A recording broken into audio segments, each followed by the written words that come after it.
أعوذ بالله من الشيطان الرجيم. بسم الله الرحمن الرحيم. الحمد لله رب العالمين، والصلاة والسلام على سيد المرسلين النبي الأمي وعلى آله وصحبه أجمعين. رضي الله عن شيخنا وسيلتنا إلى ربنا مولانا بالعباس أحمد بن محمد الشريف الحسن التجاني، وعن خلفائه ومقدميه ومريده وكافة لله أجمعين. musidɗo Oumar Dowre Kume, mi salmitimama, mi jurimama, mi yettima, mi wima nden ka Allah ema. Oumar Dowre Kume, ceerno Abdoul Aziz to jibinande yumma e baba, ceerno Abdoul Aziz to jangde e serembe mum, ceerno Abdoul Aziz to jikkuji muɗum moƴƴi. Nde won noon ala ko jomiraɗo subhanahu wa taala nelaɗo sallllahu alayhi wa sallam ala ko wasori so wona hakkude mum jomiraɗo subhanahu wa taala ko wiide mum addabani rabbi bi ahsana tadibi. Wondema Allah nehi kam moƴƴini nedam. Ceerno Abdoul Aziz so tawi en mbino hol jikku muɗum, eɗen mbawi wiide no nelaɗo sallah sallam wiyano ni, wondema hol jikku nelaɗo sallallah sallam wiya o hulquhal qur'an. So tawi to banggue jikku makko so en duttima ma en taw ɗum ene yaaji, kono nde adi nde eɗen naata e ɗum jibinande ceerno to banggue yummum e bamum no heewi wiyede ni. Ceerno yi aduna ko hitande 1995 1925 ko nokku biyeteɗo Guiray, ko toon yi aduna nde won noon yummakko o woni sokhna Mariata Tall ko toon jeeya. Tawi kadi o innira ko mo bammakko jiide yumma e baba ene wiye ceerno Abdoul Aziz Dieng, yo Allah yurmo ɓe yaafoɓe kamɓe ɗiɗo. Bandiraɓe musidɓe tedduɓe, Oumar weeɓani haaldemo, kono tan jangde makko eɗen gandi ko bammakko jangguinimo Qur'an, caggal bammakko ceerno Mouhamadoul Bachir e raɓɓe ɗinde tan jangguinimo Qur'an. Caggal ɗum ceerno Racine Gudduɗi jangguinimo Qur'ana, e kadi jangguinimo fannuji caggal nde o reeni Qur'ana e duuɓi e naniɗe na pamari, e kadi o wawi ɗum mbawka nani hen payodinka patamlama, saabu ɗum e on saaha janggude Qur'ana weeɓani, wawde Qur'ana weeɓani. Allah waɗimo ɗum o reeni ɗum, o arti ɗo e sadel e caggal dawal makko mali o woni yaade nokku biyeteɗo Kay, caggal kadi ruttede e fannu janggude ko wiyete defte ko o jangui ɗum e ceerno Mouhamadoul Bachir ha qirrimo bawal luga mum, Qur'ana, lugha, nahawu, bayan, usul, kala ko ene jangi o wawi ɗum. E kadi somi faami walla e ngal ɗo namdal ɗum woni dawal ngal ene juuti no fewi, kono ko ni wawi andirede ceerno to banggue e gandal. Oumar neɗɗo ne wawi jangude gayna e kana taw ko heddi ko ala ɗon, kono ceerno ne dañi ɗum, wawi ɗum. Ceerno yeehi ko yiiloyade yimɓe Allah,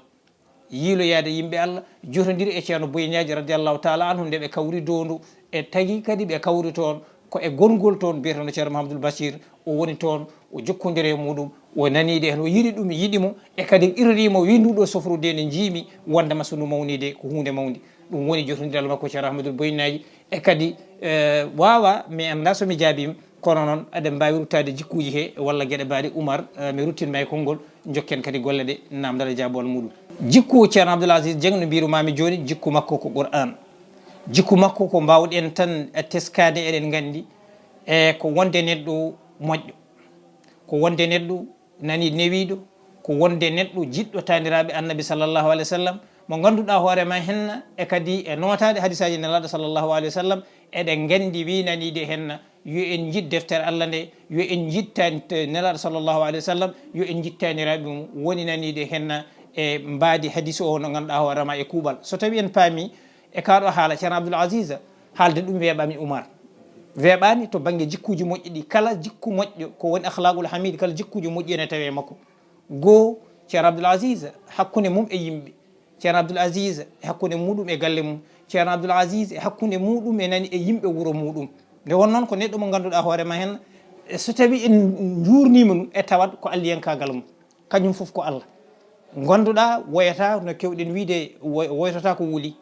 woytata ko nanide ne metti, woytata ko ala ko tawata e muɗum kañum, e tawata ɗum tan ko suufiyange, kono ko neɗɗo bawodirde e rendo foof.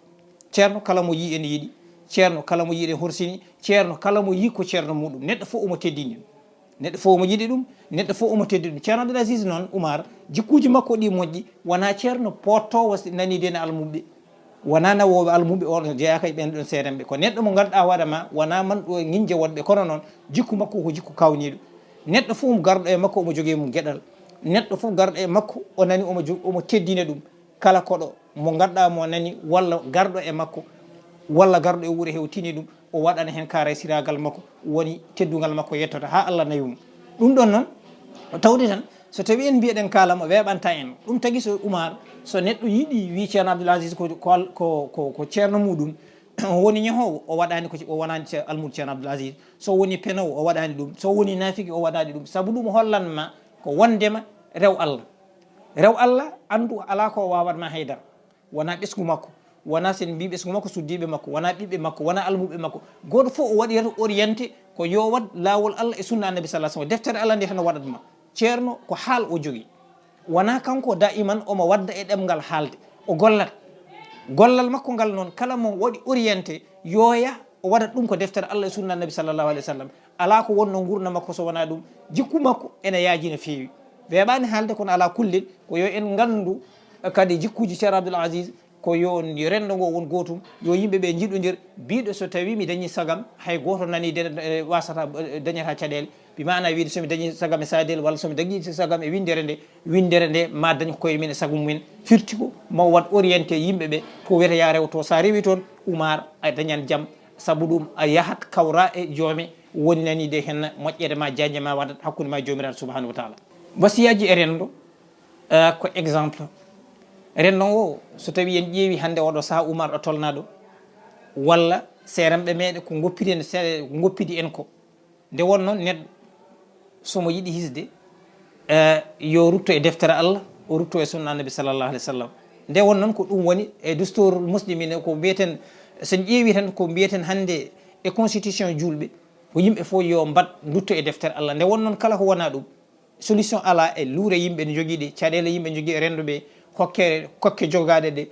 sécheresse gonɗo o épidémie ji gonɗi aduna ɗi pop solution yimɓe fof ko kucca e Allah ɗum noon en tant que yimɓe taga wallahi hewani e mumen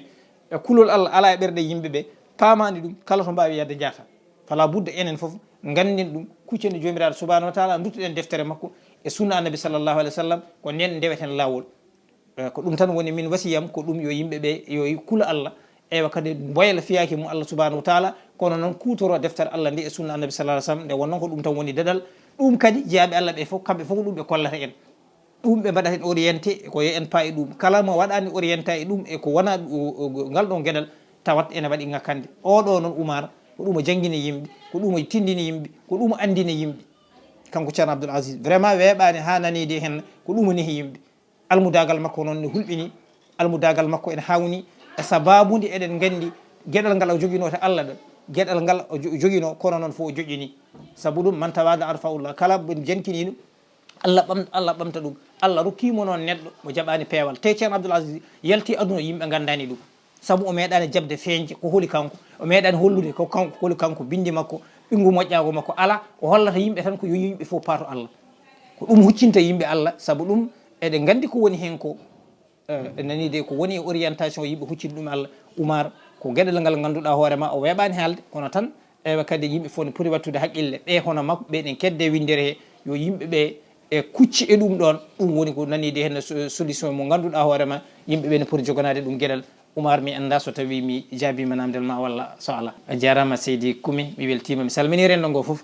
anne kadi mo ganduɗa ka musidɗo payodinɗo jaranma wadde déplacement arde ɗo gam ƴettude ɗum ɗo ko wonani min beelamma no fewi saabu ka neɗɗo payodinɗo no fewi yo Allah yob moƴƴere seydi Kumi a jarama machallah madihu nabiyillahi askatabudi lima haza min fadlin wa fakhrin wa su'udadi أما عشر من يدلله بتوددي